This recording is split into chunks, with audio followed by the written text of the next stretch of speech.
wabarakatuh. Syukur alhamdulillah kita bisa berjumpa lagi di channel ini. Salawat dan salam selalu dan tetap tercurahkan kepada junjungan kita baginda agung Nabi besar Muhammad sallallahu alaihi wasallam. Allahumma sholli ala sayyidina Muhammad wa ala ali sayyidina Muhammad.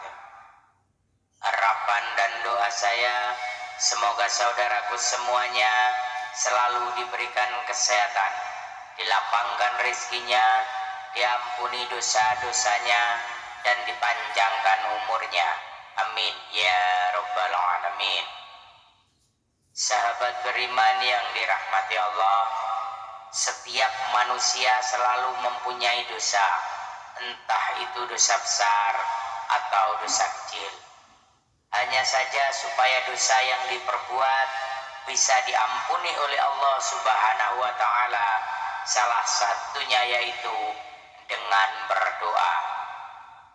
Dari Anas bin Malik radhiyallahu anhu berkata, saya mendengar Rasulullah pernah bersabda, Allah Subhanahu wa ta'ala berfirman, wahai anak Adam, selama engkau berdoa kepadaku dan selama engkau berharap kepadaku, maka aku akan mengampuni dosa-dosa yang ada pada dirimu, dan aku tidak peduli, wahai anak Adam, kalau seandainya dosa-dosamu sangatlah banyak sampai ke awan yang ada di langit, kemudian engkau meminta ampunan kepadaku, maka aku akan mengampuni engkau. Wahai anak Adam, kalau seandainya engkau datang kepadaku dengan membawa dosa-dosa sebesar bumi, kemudian engkau bertemu dengan aku dalam keadaan tidak berbuat syirik kepadaku sama sekali, maka aku akan mendatangi engkau dengan ampunan pula sebesar bumi. Hadis riwayat At-Tirmizi. Hadis di atas menjelaskan bahwa betapa agungnya sifat Maha Pengampun yang dimiliki oleh Allah Subhanahu wa ta'ala atas semua dosa-dosa yang telah diperbuat oleh hambanya. Meskipun perbuatan dosa yang dilakukan manusia sangat besar sebesar bumi atau setinggi langit, akan tetapi jika manusia tersebut bertaubat dengan sebenar-benarnya kepada Allah Subhanahu wa ta'ala, maka niscaya Allah Subhanahu wa ta'ala akan mengampuni dosa-dosa tersebut. Arti dari taubat yang sebenar-benarnya yaitu bahwa manusia tersebut menyesali dan meninggalkan serta berjanji untuk tidak mengulangi lagi perbuatan dosa yang pernah dilakukannya.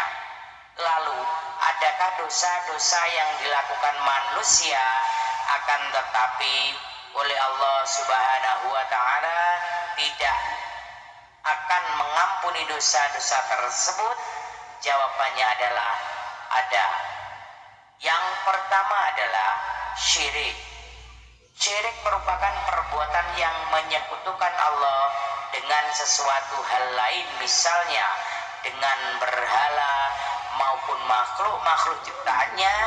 Orang yang melakukan dosa syirik disebut musyrik dan digolongkan menjadi dosa yang sangat besar. Allah Subhanahu wa ta'ala tidak akan mengampuni dosa ini, sebagaimana firman Allah Subhanahu wa ta'ala tidak akan mengampuni dosa syirik atau mempersekutukan Allah dengan sesuatu, dan dia mengampuni dosa selain itu bagi siapa yang dia kehendaki. Dan barang siapa mempersekutukan sesuatu dengan Allah, maka sungguh dia telah tersesat jauh sekali. Quran Surah An-Nisa ayat 116. Lalu yang kedua, wanita soleha telah berbuat zina. Zina merupakan perbuatan bercampurnya laki-laki dan perempuan tanpa adanya ikatan pernikahan. Ini adalah dosa yang sangat besar dan sebagai hukumannya pelaku zina akan mendapatkan hukuman dari Allah Subhanahu wa taala selama mereka di dunia maupun ketika mereka berada di akhirat kelak. Lalu bagaimana jika ada seorang yang menuduh seorang wanita soleh telah melakukan perbuatan zina? Allah Subhanahu wa taala telah berfirman, dan orang-orang yang menuduh perempuan-perempuan terhormat berbuat zina, kemudian itu tidak mengemukakan 4 saksi, maka hendaklah mereka didera 80 kali deraan, dan janganlah diterima kesaksian dari mereka selama-lamanya. Itulah orang-orang fasik. Quran surat An-Nur ayat 4. Yang ketiga, sihir. Dosa yang tidak terampuni selanjutnya adalah sihir. Sihir tergolong ke dalam perbuatan dosa yang sangat besar, karena sihir adalah salah satu perbuatan setan, dan orang-orang yang melakukannya termasuk ke dalam golongan orang-orang kafir. Allah Subhanahu wa taala berfirman, dan mereka mengikuti apa yang dibaca oleh setan-setan pada masa kerajaan Sulaiman, dan mereka mengatakan bahwa Sulaiman itu mengerjakan sihir, padahal Sulaiman tidak kafir, tidak mengerjakan sihir, hanya setan-setanlah yang kafir mengerjakan sihir. Mereka mengerjakan sihir kepada manusia dan apa yang diturunkan kepada 2 orang malaikat di negeri Babil atau Harut dan Marut. Sedang keduanya tidak mengerjakan sesuatu kepada seseorang sebelum mengatakan, sesungguhnya kami hanya cobaan bagimu, sebab itu janganlah kamu kafir. Maka mereka mempelajari dari kedua malaikat itu apa yang dengan sihir itu mereka dapat menceraikan antara seorang suami dan istrinya, dan mereka itu ahli sihir, tidak memberikan mudarat dengan sihirnya kepada seseorang pun kecuali dengan izin Allah, dan mereka mempelajari sesuatu yang tidak memberi mudarat kepadanya dan tidak memberi manfaat. Sesungguhnya mereka telah meyakini bahwa barang siapa yang menukarnya kitab Allah dengan sihir itu tiadalah baginya keuntungannya, dan amat jahatlah perbuatan mereka menjual dirinya dengan sihir kalau mereka mengetahui. Quran surat Al-Baqarah. Lalu yang keempat, membunuh jiwa yang Allah haramkan kecuali dengan hak. Maksudnya adalah manusia, baik itu muslim maupun non muslim, haram untuk dibunuh tanpa adanya alasan yang dibenarkan oleh syariat. Hal ini sebagaimana firman Allah Subhanahu wa taala, dan janganlah kamu membunuh jiwa yang diharamkan Allah untuk membunuhnya kecuali dengan suatu sebab yang benar.